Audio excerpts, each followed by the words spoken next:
যে তার চাচি কিস করতে দেয় না, এই জন্যে চাচিরে বললো, চাচি আমার চাচা অভিযোগ করলো তুমি নাকি তাকে ঠোঁটে কিস করতে দাও না। কই দেব কি, তোমার চাচা বিড়ি পান করে ধূমপান করে বিড়ি খেয়ে মুখের যে অবস্থা করে রেখেছে, ওর পাশায় কিস করা যাবে, তা ঠোঁটে না। তাহলে গিলাসে কি পানি পান করা যাবে? স্বামীরা খালি বুঝতে পারিছেন এখন কেন পান করে না? কথা বোঝা গেছে কিনা? ও পানি পান করলে ও তো পানি থাকে না, ও মনে হয় যে বিড়ি গুলাই থিয়েছে। সত্য বলছি না মিথ্যা বলছি? পায়খানা ঘরে যাবেন, কোনো বিড়িখোর পায়খানা করে আসলে আপনি টয়লেটে গেলে মনে হবে আপনি পায়খানায় আসেননি, বিড়ি ফ্যাক্টরিতে আছেন। এই সত্য না বলেন? একদম আল্লাহর কিরে করে কবেন? হ্যাঁ, ওর ওই গিলাসে কি পানি পান করা সম্ভব? কথাগুলো আপনাদের খারাপ লাগছে? আমার মা বোনেরা বলছে এই হুজুরির আগামী বছর দাওয়াত দে, না আনলি আমরা টাকা দেব। কারণ যে অতিষ্ঠ করতেছে জীবন শেষ। নামাজের সময় যখন ইমাম বলে ওয়ালা দলিন, এই যে হামিম কই ছাড়লো, দুই কান্দের ফেরেশতা খাতা থিপ চলে যায়, যে পরে এসে লিখ পাই। এখন তুই আগে হামিম বলিয়ে দে, আমি পরে আসবো, কারণ তোর মুখিতে যা বেরোইলো আপাতত থেকে থাকতে পারছি। ঠিক না বে? ঠিক। পাশে দাঁড়াইলে বোঝা যায়, দেখবেন বিড়িখোরের পাশে দাঁড়াইলে নামাজে, ও যখন আমিন বলে, আমিনের বলতে ওখানে দাঁড়ানো কষ্ট হয়ে যায়। যারা নিয়মিত নামাজি তারা এটা বুঝতে পারবেন, আর নিয়মিত বিড়িখোর যারা, তারা তো জীবনে নামাজ পড়লে বুঝবেন না। ঠিক না বেঠে? তাইলে নবীর রোমান্টিক সুন্নাতের মধ্যে যেটা, স্ত্রী যেই গ্লাসে পানি পান করবে স্বামী সেই গ্লাসে পানি পান করবে, স্বামী যেই গ্লাসে পানি পান করবে স্ত্রীও সেই গ্লাসে পানি পান করবে। রোমান্টিক সুন্নাতের মধ্যে রয়েছে একটাই বালিশ থাকবে, স্বামী স্ত্রীর ঘরে দুইটা বালিশ হবে না, এক বালিশে দুইজন মাথা দিয়ে ঘুমাবে। বলেন সুবহানাল্লাহ। শুধু তাই নয়, স্ত্রীদের সাথে দৌড় প্রতিযোগিতা করা, খেলা করা, আনন্দ করা। র্যাকেট খেলা যদি পর্দা থাকে, আবার র্যাকেট খেলা যদি স্কুল মাঠে যাওয়া যাবে। আপনি চাইলে আপনার স্ত্রীর সাথে র্যাকেট খেলতে পারবেন, আপনি চাইলে আপনার স্ত্রীরে বলবেন যে বল করতে, আপনি ব্যাট করবেন। এইগুলো যদি করেন ভালোবাসা বাড়বে, সংসারে আনন্দ বাড়বে, স্ত্রী স্বামীর মধ্যে মহব্বত বাড়বে, এই সংসারে পরকীয়া থাকবে না, এই সংসারে অন্য স্ত্রীর সাথে স্বামী কথা বলবে না, আর স্ত্রীরাও অন্য স্বামীর সাথে কথা বলবে না। বলেন ঠিক কিনা? কিন্তু আমরা তো স্ত্রীকে সময় দিই না, আবার স্ত্রীরাও স্বামীকে সময় দেয় না।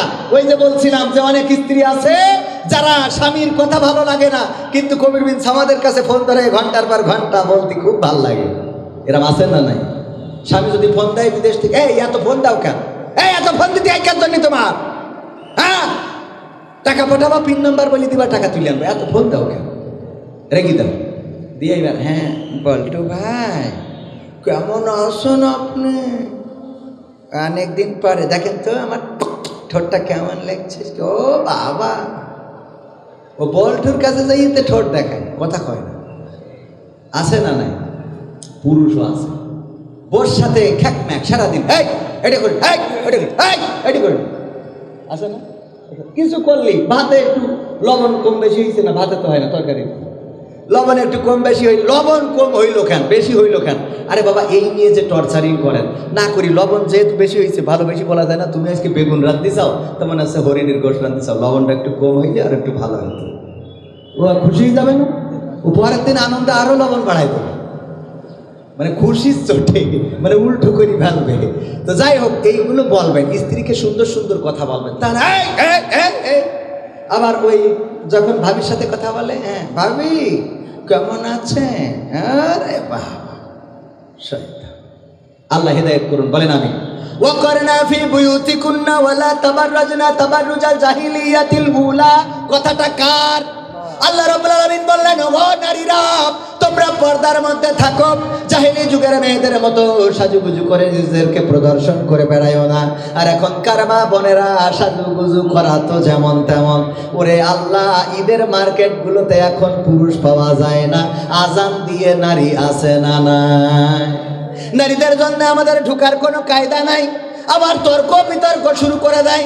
আমি এক দোকানে গেলাম কাপড় দেখার জন্যে, আমার পরে এসেছে এক মহিলা, আসার পরে আমাদের ছুটিপুরের বাজারে আসার পরে আমাকে কাপড় দেখাচ্ছে। উনি খালি কয় আমারে দেখান, আমারে দেখান। আল্লাহ এটা কিরাম, আমারে দেখান, আমারে দেখাচ্ছেন না কেন? মানে আমি দেখতেছি আমার দেখাচ্ছে, ও খালি বলতেছে। আমি বললাম আচ্ছা আপনার সমস্যাটা কি বলেন তো, আমার দেখাবেন না? উনি দেখাবে আপনার, আমি কাস্টমার আগে এসেছি, আগে আমার দেবে, তারপরে আপনার দেখাবে, তারপরে আপনার দেখাবে, আমিও কাস্টমার, আমারও দেখাবে, আপনারও দেখাবে, একসাথে দেখাবে। ওরে বাবা, ওরে আমি তো হুজুর মানুষ, মানে হুজুর মানুষ না হলে মানে মেরি বসতাম, কারণ হুজুর মানুষ মারলে তো আমার পরের বউ মেরিছে, কিন্তু মারিছি যে কেন সেটাও তো শুনতে হবে, কথা কয় না। আমার সাথে শুরু করে দিয়েছে, মনে আছে আমি ওর বাড়ি হলো। এই অবস্থা নারীদের, এদের পরকালে কি হবে? আল্লাহ বললো পর্দার মধ্যে থাকো, জাহিলি যুগের মেয়েদের মতো সাজুগুজু করে নিজেদেরকে প্রদর্শন করে বেড়ায়ও না। আর এখনকার মা বোনেরা সাজুগুজু তো করেই, বুরু কাটি, তারপরে এই যে আইলা সাইলা বাইলা টিপ নুক্তা যা কিছু আছে সব দিয়ে তারপরে বুরকা পরে, বাড়িতে যখন যায় তখন মনে হয় জান্নাতুল ফেরদাউস বেরোইল, ঠিক না ভাই? ঠিক। আর গদখালি যাওয়ার পরে ওর মধ্যে যে ঢোকে সেই জাহান্নামের টিকিট নিয়ে বাড়ি চলে যায়, কথা কয় না, আছে না নাই? আপনি মনে করছেন হুজুর খালি এইসব কথা বলতেছে, এগুলো তো আমাদের মানে কি অনেক চাচা আছে, মুরব্বী আছে। যদি বলি আপনার নাতিটা দেখলাম এই যে অবস্থা, গদখালি দেখলাম আর একজনের মোটরসাইকেলের পিছনে হাত ধরি বলি, ও গো বাপু এখনকার সময় ও আগে ছিল না, এখন হয়েছে, এখন হয়ে গেছে, আছে না নাই? ও যে তোর ডাইকি জাহান্নামে নিয়ে যাচ্ছে, পরকালে বলবে যে আমার দাদা ওরে ধরো, কথা কয় না, ঠিক না বে? ঠিক। এই জন্য পর্দা করাতে হবে, সাজুগুজু করা বন্ধ করাতে হবে। আর এই সাজুগুজুগুলো যখন করে, নাইট ক্রিম মেখে কালো মানুষটাও পরিষ্কার হয়ে গেছে। আমার গ্রামেও দেখি যেই লোকটা ছিল কালো, যেই মেয়েটা কালো, হঠাৎ 4 মাস 5 মাস 1 বছর পরে দেখা যায় যে সে ফকফকি পরিষ্কার। এই পরিষ্কার ছেলেরা প্রতারিত হয়, মেকআপ দেখে প্রতারিত হয়। এইগুলো দেখে বলে আমি ওরে ছাড়া বাঁচবো না। আর বিয়ের পরে বিপদে পড়ে যাই, 1 গোসলের পরে এইবার গান গায়, আমি পারি না আর পারি না, আমি কেন মরি না, আজরাইল কি চিনে না আমারে গো, আমি পারি না আর পারি না। হয়তো 2 দিন পরে মরবো, আগে মরলে কি ক্ষতি, ওরে এই দুনিয়ার রং তামাশা বুঝলাম না রে এক রতি, ও আমার ঘরের রমণী সে যে কাল নাগিনী, বেনাপোলের বিউটি পার্লার আমার বাজাইছে 12টায়, আমি পারি না আর পারি না, ঠিক না বেঠে? বিপদে পড়ে যায়। ওই যে উদাহরণ দিতে যে বলি, এক বিউটি পার্লারের মালিকের নিয়ে যে একটা বক্স দিয়েছে, আইফোন 16 প্রো ম্যাক্স, দাম কত? ওই 80,000, 2 লাখ টাকা, 1.5 লাখ টাকার উপরে আইফোন 16 প্রো ম্যাক্স। কত নিয়ে যেয়ে দিয়েছে বিউটি পার্লারের। এই যে আপনার দিলাম, কিসের জন্য? কয় গতকালকে আমার স্ত্রী আপনার এই বিউটি পার্লার থেকে সেজে গিয়েছিল। তাতে কি, আমি খুশি হয়েছি, এই জন্য দিলাম। কি খুশি হই? বলছে আল্লাহ এর জন্য আরো 3টে বিয়ে হয়। আইফোন 16 প্রো ম্যাক্স, এত দামি ফোন। ওমা বক্স খুলি দেখে ওর মধ্যে কি এর আইফোন 16 প্রো ম্যাক্স, খুলি দেখে ওর মধ্যে নোকিয়া 1100, গাডার মারা বাটনটাও 2টো ইন্দুরি খেয়ে গেছে। লিখা রয়েছে কি, এখন কেমন লাগে এখন? কারণ কালকে তুমি যে মালদারে সাজাইছো, 1 গোসলের পরে যখন আমি বিয়ে করে নিয়ে যে ঘুমটা উঠালাম, তখন দেখলাম পরিমণির খালাইতো বোন, কিন্তু সকালবেলা গোসলের পরে দেখি নোকিয়া 1100, গাডার মারা বাটন ও ইন্দুরি খেয়ে গেছে 2টো। আছে না নাই? তুমি সাজায়ে দিলে এমন মাল, আমি 1 গোসলে সব শেষ। তবে এখনকার ছেলেরা একটু চালাক, চেহারা দেখার আগে 5 দিকে তাকায় দেখে নেটওয়ার্ক আছে কি নাই, ঠিক না বেটা? আর যারা বোঝে না তাদের বুঝাই দিলাম, এখন মা বোনেরা যতই মেকআপ করেন কাজে লাগবে। কারণ পাই দেখবেন যে ওখানে টাওয়ার পাচ্ছে কিনা, যদি দেখেন মুখের সাথে পার নেটওয়ার্কের মিল নেই, একটা ওয়ারিদার একটা গ্রামীণ, তাইলে বলবেন যে ভেজাল আছে না না, একটা ওয়ারিদ একটা গ্রামীণ, এইটা যদি হয় এয়ারটেল আর গ্রামীণ, তাইলে বলবেন ভেজাল আছে, ওইটারে বিয়ে করা যাবে। আগের সময় যদি আমার চাচারা, আমার মুরব্বীরা, হুজুররা বিয়ে করতে চাইতো, তাদের মুরব্বীরা যেত মেয়ে দেখার জন্য, যাওয়ার পরে জিজ্ঞাসা করতো, গো মা কোরআন পড়তে পারো কিনা? বলতো পারি। তাইলে 2টা আয়াত পড়ে শোনাও। কোরআনটা বের করে দিত, 2টা আয়াত পড়ে শোনাতো। তারপরে বলতো নামাজের আরকান আহকাম কয়টা, তারপরে বলতো হুজুর ফরজ কয়টা, তায়াম্মুমের বিধান কি, তারপরে সূরা ইয়াসিন মুখস্থ আছে কিনা, আর রহমান পারো কিনা, আয়াতুল কুরসি কুরসিটা হবে কিনা, দোয়ায়ে কুনুতটা বলো, দুরুদে ইব্রাহিমটা হবে কিনা, এইগুলো জিজ্ঞাসা করার পরে যখন দেখতো সব কিছুতে 100তে 100, বলতো যে যাক খুশি হয়েছি। মেয়েটা যদিও একটু কালো, রঙে যদিও একটু মরা, জাতের পানি, জাতের মেয়ে কালো ভালো, নদীর পানি ঘোলা ভালো, সুতরাং এই মেয়েটাকে বিয়ে করা বা ছেলের জন্য বৌমা করা যায়। আর এখনকার সময় মেয়ে দেখতে যেয়ে জিজ্ঞাসা করে কি, মুরব্বীরা আর যায় না, যাই ইয়াং পোলাপান, যাওয়ার পরে মেয়ে সেজে গুজে সামনে আসে, এসে পরে আগে এটা টোক কি করে, এটা চোখ একটা মারি দেয়, এটার কি বলে, যে কথা তো ছিল রেখলে ঠিক আছে। এরপরে কয় দোস্ত জিজ্ঞেস কর, ভাবি আপনার টিকটকে ফলোয়ার্স কত আছে? টিকটকে আপনি রিলস ভিডিও কি করতে পারেন? আপনার ফেসবুকে ভিউজ কেমন হয়? আর্নিং আছে কিনা? মুরব্বীরা বুঝতে পারছেন না, কিন্তু ইয়াংরা বুঝতে পারছে জিনিসগুলো কি। আপনি কাপড় ভুলাক করতে পারবেন কিনা? কাপড় ভুলাক বোঝেন তো? স্বামী দাঁড়ায় থাকবে পিছনে কোথায়, আর স্ত্রী আসবে ক্যামেরার সামনে, হাই গাইস সবাই কেমন আছো, আমি না বলে আজকে লাইভে চলে এসেছি, তোমরা মাইন্ড করবা না, আমার কথা শুনতে পেলে তোমরা একটু আমাকে কমেন্ট করে জানাও।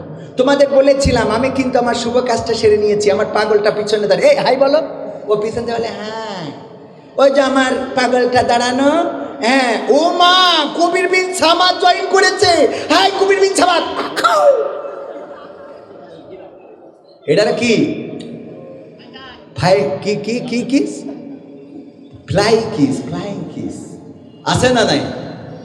এইগুলো করে জাহান্নামের রাস্তা ক্লিয়ার করে নিচ্ছে, জাহান্নামের দিকে ধাবিত হচ্ছে। আমার মা বোনেরা, আমাদের মা বোনদের মেয়েরা, আমাদের যারা দাদা আছেন তাদের নাতিরা, যারা বাবা আছেন তাদের সন্তানেরা এই অন্যায়গুলো অপরাধগুলো করছে, আর আপনি দেখেন না, শাসন করেন না, কন্ট্রোল করেন না। আপনার মেয়ে কার সাথে গদখালিতে যায়, কোন ইজি বাইকে চড়ে যায়, ওইখানে যাওয়ার পরে ওই যে 380 ডিগ্রিতে ঘুরে লাইট করে আর মোবাইল করে নাচ করে, আর চারিদিক থেকে ভিডিওগুলো ধারণ করে, ওইগুলো অনলাইনে দিয়ে দেয়। এই অনলাইনে দেওয়ার কারণে আপনার মেয়েকে দেখার পরে, ওই নাচ দেখার পরে যখন কোনো যুবক ভুল পথে চলে গেল, খারাপ পথে হাঁটলো, এটার জন্যও আপনার আমল নামায় গুনাহ লিপিবদ্ধ হবে। এই জন্য আল্লাহ রাব্বুল আলামিন কোরআনে বলেছেন, পরকালের ময়দানে বান্দারা বলবে, আল্লাহ আমার জীবনে তো এত গুনাহ ছিল না, এত গুনাহ আমার আমল নামায় কেমনে আসলো? তখন ওই আল্লাহ রাব্বুল আলামিন তাদেরকে বলবে, ওগো বান্দা শুনে নাও, তুমি এমন কাজ করেছিলে যেই কাজের গুনাহটা চলমান ছিল, তুমি তো করো নাই, কিন্তু তোমার সন্তান করেছে, তার তোমার সন্তানের দেখা দেখি আরো অনেকেই অন্যায় জড়িয়ে পড়েছে, ওদের গুনাহগুলো একটু একটু করে তোমার আমল নামায় এসে যোগ হয়েছে। অপরদিকে যারা ভালো কাজ করবে সেই লোকগুলো বলবে, আল্লাহ আমি তো এত সওয়াব করি না, এত সওয়াব কেমনে আসলো আমার আমল নামায়? আমার জীবনে তো হজ নাই, আমার জীবনে তো হাফেজে কোরআন আমি ছিলাম না, আমি এত কোরআন পড়ি নাই, কোরআন তো পড়তেই পারি নাই, কি করে আমার আমল নামায় এত সওয়াব? আল্লাহ রাব্বুল আলামিন বলবেন, তুমি যে মাদ্রাসা কোকা ইউনিয়ন দারুস সালাম হাফেজিয়া নুরানিয়া ও কওমিয়া মাদ্রাসার যে মাহফিল হয়েছিল, ওই মাহফিলের মাধ্যমে টাকা দান করেছিলে, কোরআনের হাফেজদের জন্য পাগড়ি কিনে দিয়েছিলে, তাদের টুপি কিনে দিয়েছিলে, তাদের বোর্ডিং এর ব্যবস্থা করেছিলে, লজিং এর ব্যবস্থা করেছিলে, টিফিন বাক্সে করে খাবার দিয়েছিলে। ওরা যখন কোরআনের হাফেজ হয়েছে, ওই কোরআনের হাফেজ হওয়ার কারণে তোমার আমল নামায় হাফেজে কোরআনের সওয়াবটা আমি আল্লাহ লিখে দিয়েছি। বলেন সুবহানাল্লাহ। তাইলে আমরা কোন কাজটা করব? ওই 380 ডিগ্রিতে নাচবো, নাকি কোরআনের মাদ্রাসার সাথে সম্পর্ক রাখবো? মাদ্রাসার সাথে যদি সম্পর্ক রাখতে পারেন, কোরআন পড়বে আমার কোরআনের হাফেজারা, হাদিস পড়বে আমার কোরআনের হাফেজারা, আর আপনি ঘরে বসে বসে সওয়াব পাবেন। এমনকি এই মাদ্রাসা কিয়ামত পর্যন্ত জারি যদি থাকে, কিয়ামত পর্যন্ত সাদাকায়ে জারিয়া হিসাবে আপনার আমল নামায় সওয়াব পৌঁছাতে থাকবে। বলেন সুবহানাল্লাহ। এই জন্য কোরআনের সাথে সম্পর্ক রাখার দরকার আছে না নাই? কোরআনের সাথে সম্পর্ক রাখবো। কোরআন আছে যেখানে আমরা আছি,